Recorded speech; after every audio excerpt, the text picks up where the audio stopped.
Hello and welcome. Today we've got Michael Jaco, former CIA and Navy SEAL. And today we are going to be discussing how the white hats are gradually taking over the media and slow disclosure to the public.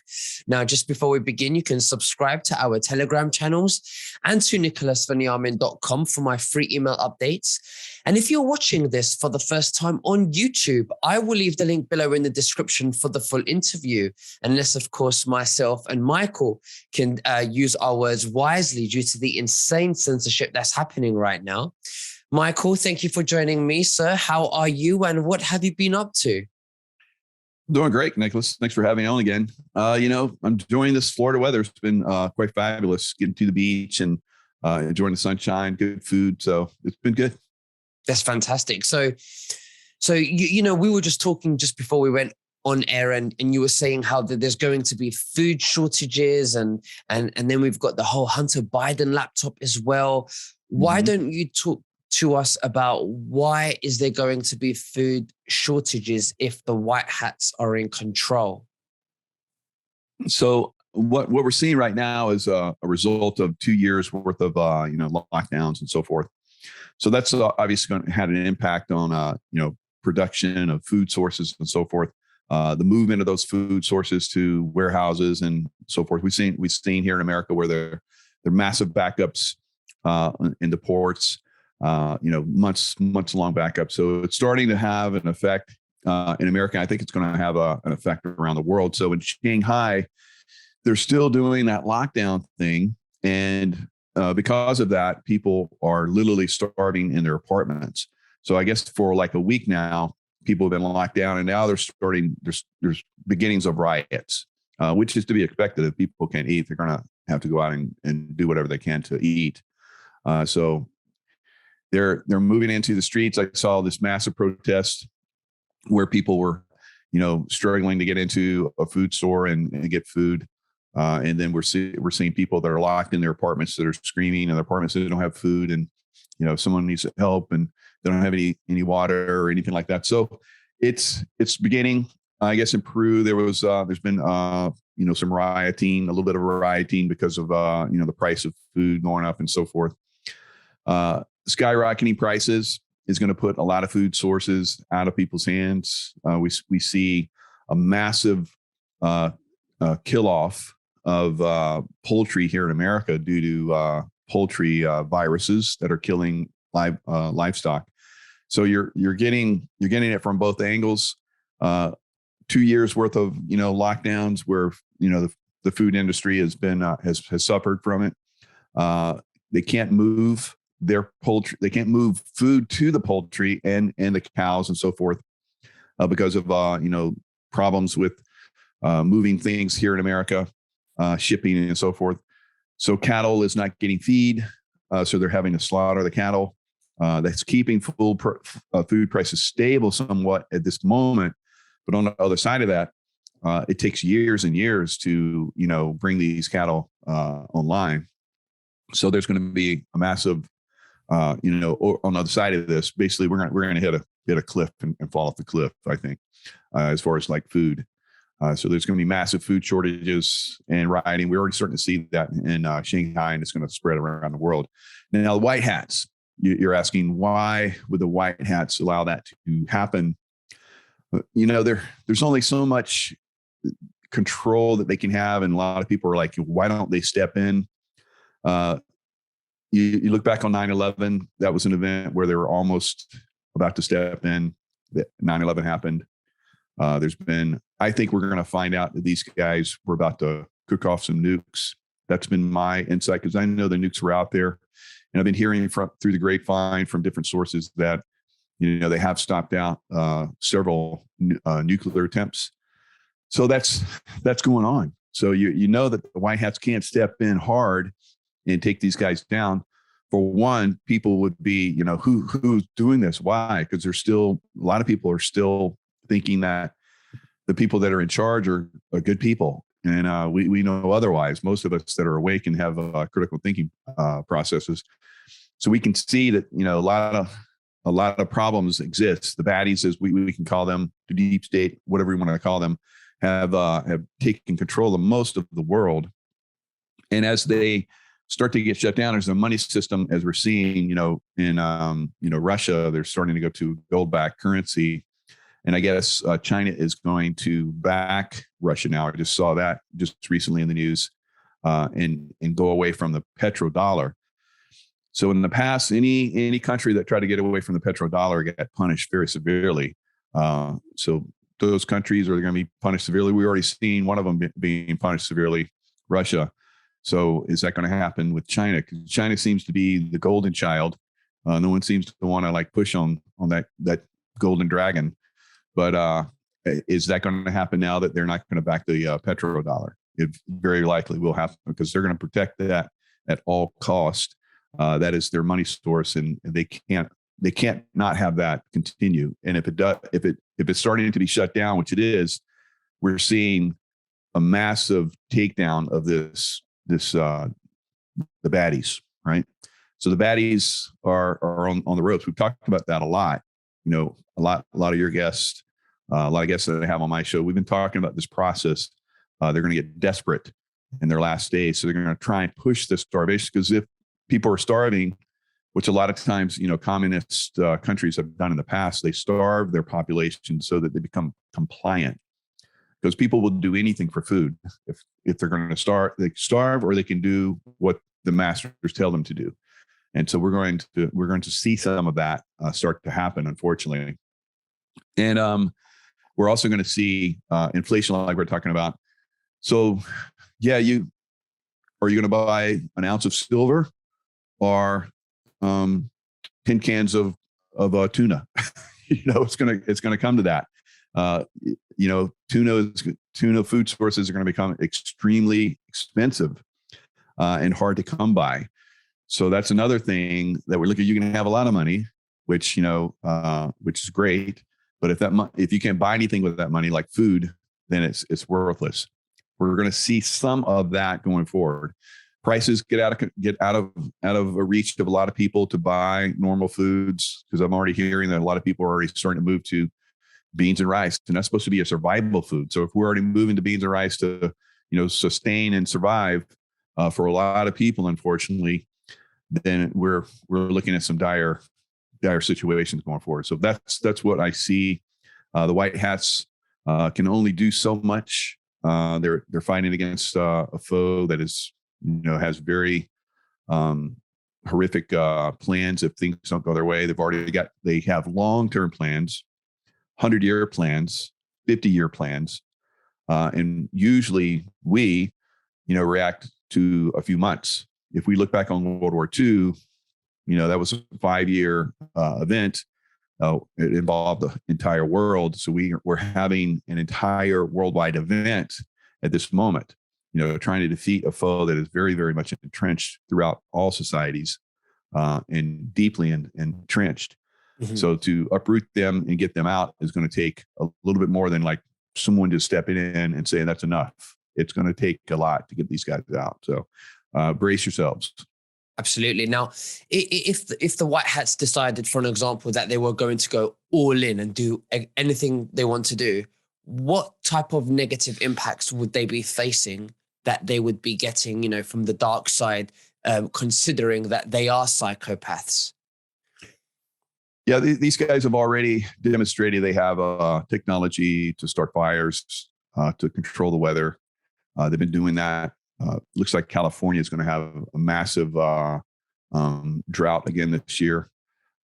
There's, they can control the weather. They did this and they're doing it right now and have done it in Australia, where they're flooding Australia. Before that, they burned Australia. So this last year, they burned, California quite a bit. And then we had a massive dump of snow, one of the largest dumps of snow in history in California. And now nothing for months and months, nothing at all.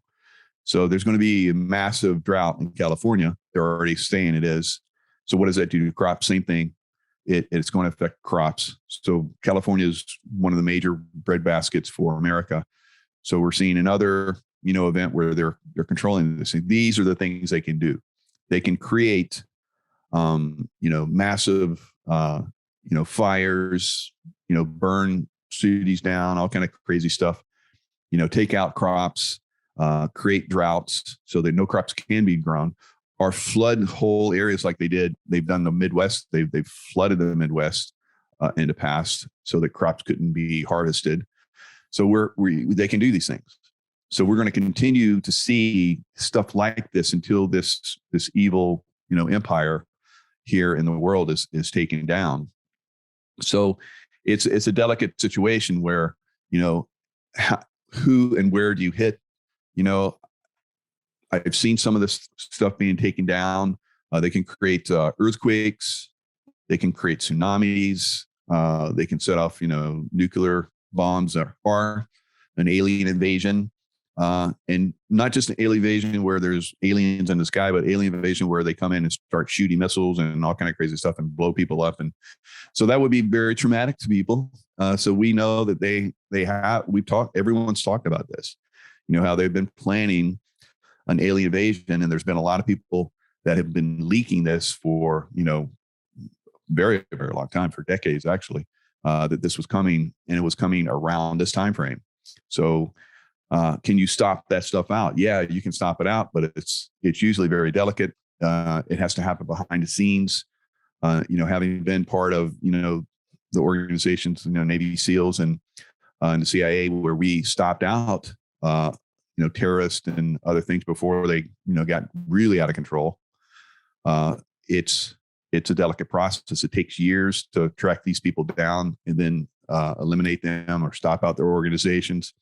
Because their organizations are designed so that if you take one of them down, the main guy down, then someone takes their place. So you're looking at this happening right now. For instance, you see Joe Biden is being replaced as the leader of the free world. So America for a long time was like, everyone looked to America as the leader of the free world. That's not happening right now. So there is no leader of the free world now. Who takes that place? Is it Boris Johnson? Who knows? Is he a good guy? I say no, but we're going to see someone is going to take that spot, as if hey, I'm going to help us. I'm going to help the world. We're going to move this forward, but really we're moving it to another bad guy. Another bad guy takes over, and he's like, okay, we have someone that's going to save us. So that's that savior thing. Everybody wants a savior. It's not going to happen. It's going to be up to us to basically take care of ourselves, look after each other, and continue to focus on these guys, point out their little evil games before they get out of control, and stop them out before, they can, get any kind of traction on them. Mm-hmm. Absolutely. Now, before Trump, came in power to drain the swamp, the term Illuminati was so tarnished. And, if you said that to anyone, they would associate you as a conspiracy theorist. So we know Trump is a businessman and he understands marketing and branding to a high level. And when he came in, he rebranded them the deep state.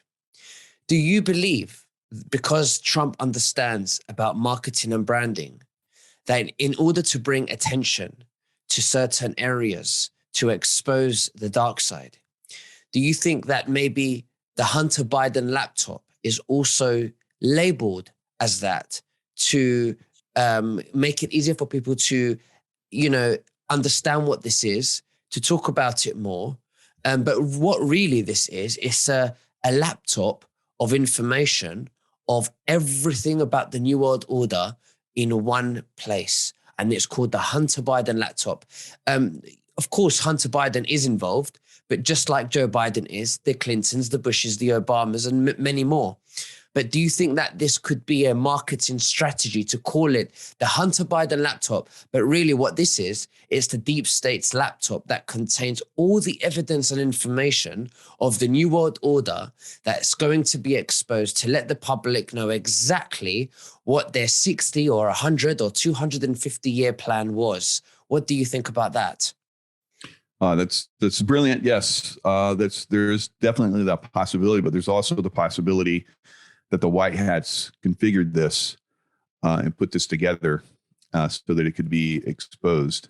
So I've been part of those types of projects where we would take the bad guys' laptops, literally, and insert things where we could listen in and watch what they do, get all their information, download all their information, then send it back to them. So I don't know why that didn't happen. So that's kind of interesting to me that everyone's like under the impression that Hunter Biden in some kind of drug fog dropped off a laptop at this shop to be worked on. Of course, he would have known that that was full of compromising information. Was he that much in a fog? So you have to look at a bigger picture of this, and there's something else going on here. And I know people that are involved, and I've talked to them very early on that have seen that information and have been trying to disclose this very, very early on, even before the election. So we're seeing a lot more of disclosure on that. So the fact that this was suppressed and we had 50 different people within the intelligence community, the top leader of the CIA, and intelligence and all the way down, saying that this was just Russian, just disinformation, and now they're being exposed as having lied. And we're seeing, more and more people that, so yes, we're seeing this as a massive disclosure on the Hunter Biden laptop before they suppressed that information all the way through the election. So they get their guy in, it didn't matter that no one voted for him. Probably very few people did, although people admit they did, but very few people voted for him, but it didn't matter because they had it rigged to the point where, he was going to get in. So it was a complete takeover of the U.S. government. So now that they've done that, there has to be like we're talking about, ways to get the information to the people. So this is one of those ways. So it's been a consistent effort. I've known the people that have been behind this to continue this effort. They've done a really good job. They obviously, when you're exposing, people with incredible power and they have the power that they could eliminate anyone that gets in their way, and have done so all the way up to the president, John F. Kennedy. The people that are, exposing this information have done an excellent job of staying alive, just staying alive. And now we're getting to the point where the press is picking it up and starting to expose it. So the white hats, they're coming in and they're starting to move into the press, mainstream media. So the mainstream media is now starting to reveal things that they weren't revealing before. So they suppressed this thing for over a year, and now it's starting to come out. All of the top New York Times and so forth that were suppressing this information are now coming out with massive articles on it, multi-page articles on Hunter Biden's laptop. So it seems like things are flipping. Things are flipping in the mainstream media. So we've known that obviously the mainstream media was completely compromised up to 99% or more. And now we're starting to see this information start to leak. So that's everyone should celebrate this right now, that this is everyone wants to see a sign. Here's one of those signs. You have to just pay attention to the subtle little things that happen. And when you see them, like I do, you're like, okay, these guys are in charge. They're doing the right thing. It looks like these, evildoers are like, in control, but no, they're losing big time. They're losing everything. And they're in a desperation move. So will they have another desperation move like they did with the last election in 2020, where we had this great plague that, went around the world, which, as we're seeing now, not so much, but they used that as a way to steal that election. Are they going to do the same thing again in this upcoming election, 2022? Very, very monumental election coming up. So if that election starts to turn and does turn, and lets enough people get in that can do the right thing, which is probably pull for the 25th Amendment on President Joe Biden, because he's fallen apart. His mental capacity is pretty much gone. He speaks gobbledygook almost every other day. So it's very obvious. They put somebody in charge that they could puppet very easily, but it's going to come at a cost. And I think that cost is going to be they're going to lose everything pretty soon. So what do you think is the most significant part that the media is talking about when referring to the Hunter Biden laptop, when you say that they're slowly now talking about it? So we thought for a long time, probably in the first year of our lockdown, that at some point they would come out with an emergency broadcast. They would shut everything down, come out with an emergency broadcast.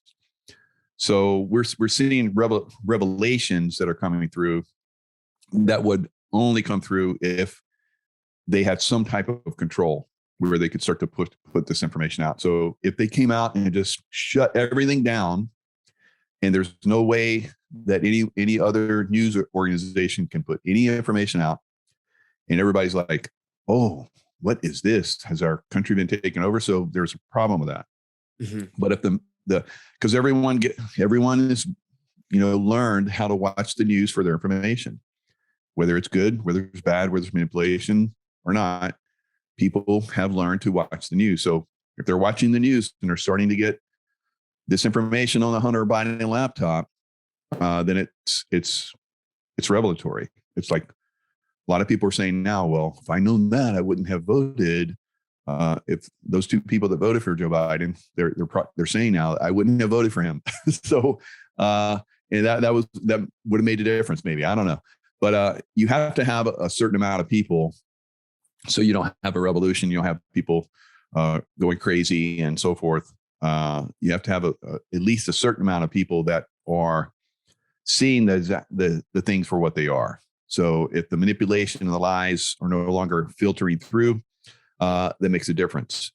So then we start to see, as people become more aware, that they start to push back on other aspects, like we're seeing arrest Bill Gates now. So that's he's supposed to speak at a TED Talk, and people have been in massive numbers saying arrest Bill Gates outside the TED Talks conference. So we're going to see more of this. We're going to unfortunately see rioting because they pushed us into this crazy situation where inflation is going to make food scarce. Food is literally going to become scarce. We're going to see people pushing back on these people that have been the controllers for a very long time and manipulating things. They're being, recognized for who they are. Will we see, leaders at the top finally be held accountable and stand trial? So they're slowly pushing on that. You get Barr that's pushing on, the Clinton organization having pushed the Russian collusion lie for a long time, and it looks like we're going to have a trial of one of her lawyers here pretty soon. So that's getting at the lower level people, but that's working its way up. So Hunter Biden, a lower level person, so they're already talking about, having an investigation and hearings about, the Hunter Biden laptop, because it looks like it leads right to Joe Biden, right to the White House. Although they deny it, and everyone is going to deny it all the way. That's the way every criminal is. They always deny it all the way up to the end until you have them and they're being led away to the jail, right? So that's going to be hugely revelatory and monumental, I think, for turning this situation around. How long is it? How much longer is it going to take? Everybody wants to know how much longer. How long did World War II take? 5 years. How long did World War I take? About the same time. So these wars take time. It takes time to basically defeat the enemy. We're seeing the enemy, I think, on its last stages, but in a desperation move, like I say, they can strike out and they can do some super evil stuff. And I think World War II was a desperation move because they were getting backed into a corner and they struck. And then, 9/11 and probably several other incidents like that where these guys have done, super evil stuff. So we have to be very careful, going forward and watch these guys and make sure we don't get out of touch with the bigger picture, which is to take them down forever. Right. So you say the White House are slowly taking over the media and there's slow disclosure like the Hunter Biden laptop as well. Let's talk about Elon Musk. He's apparently buying about 9 point something percent shares of Twitter. What do you think the future of Twitter is? And do you think that there will be a number of white hats infiltrating in different types of media companies to start, impacting more honest algorithms and more transparent algorithms for people to have access to real information? Yeah, and I think that's an excellent point. He basically was going to be part of the board, and he told them that no, I don't want to be part of the board, because if it was part of the board, he could only own a certain amount of the company. So by him refusing to become part of the board of Twitter, which everybody thought, oh, he's gonna come in with all these great ideas, and you have to listen. No, if he owns the company, which could possibly be what he's aiming for, he doesn't need to go to any board. He tells them what's going to happen. So I think that's one of the things that we have been looking for. These social media sites, either we build some that are completely separate, which I'm involved in, building one that's completely separate, or do we, replace those with good people? And I think we might be seeing Twitter be replaced by someone that can make that a good company, a good corporation again. So that is a possibility. We want to see that spread over to YouTube and the other social media sites, Facebook and so forth. So we're seeing Facebook. It's like taking a heavy beating. So I can tell you that Facebook and probably YouTube as well. I'm not sure about YouTube, but pretty sure, almost completely positively sure, that Facebook is owned by the CIA, and that was for information. They can make money on some of these operations, but ultimately their goal is to get information on people and control those people. So that's what Facebook has been. So Facebook shares have dropped precipitously once they call themselves a metaverse. So it's fallen apart. It's completely fallen apart. So is it falling apart so someone can come in and rescue that company? Possibly. So that's something, again, that we could be seeing, that the white hats come in and basically put enough pressure, like they did, I think, on Twitter, and because Twitter shares fell precipitously as well, because people were getting pushed out of Twitter. People were getting fed up with Twitter, leaving Twitter. Same thing with Facebook. So the shares have been under a lot of pressure. So that leaves them open to someone coming in and buying them up. So that's what we're seeing right now with Elon Musk. Yes. So we're going to see, like we've talked about, either these social media sites completely get pushed to the point where we build something else. Like Trump has his social media site that he's putting together, and other people have their social media sites they're putting together. It puts enough pressure on that old system, because everybody's leaving it, that it just falls apart. So as it's falling apart, someone comes in and scoops it up and makes it good again. That would be fantastic. Or it just falls apart. We just let it fall apart, and we've already built something better. So that's where we go moving forward. Absolutely. So just for the viewers know, where do you stand right now with Truth Social? Truth. So I've tried to get on it. I think it's a good site. I've heard people, say good things, and I've heard people say that, they're actually, sabotaging people's points of view over there as well. So I don't know. I'm not involved in it. Haven't been involved with it. I just gave up on it. So maybe it's just overwhelmed. Maybe it'll fix itself. I don't know. Is it the answer? I know there's a lot of them that have been stood up and they weren't the answer. So maybe not. Maybe it's another war on social media when Trump is trying to launch his own social media, and it may take some time to get past the teething, issues. Well, Michael Jaco, it's been great to have you. Thank you so much for sharing that with us. Is there anything else that you'd like to say to the viewers before we finish? Yeah. So, I mean, there's lots of different answers out there. Just keep your eyes open. You don't have to starve. You can thrive. You can, invest in, certain things that are going to be profitable. We've talked about that. If people are interested in my site, it's michaelkjaco.com. So it's easy to come over there and see all the stuff I have to offer. So I see this moving forward as a great opportunity, a great experience for the world. There's going to be some, like we're seeing right now, a little darkness, but on the other side of this is amazing. Absolutely. Well, thank you very much, Michael, and we'll speak very soon. God bless you. Bye-bye. God bless you. Thank you.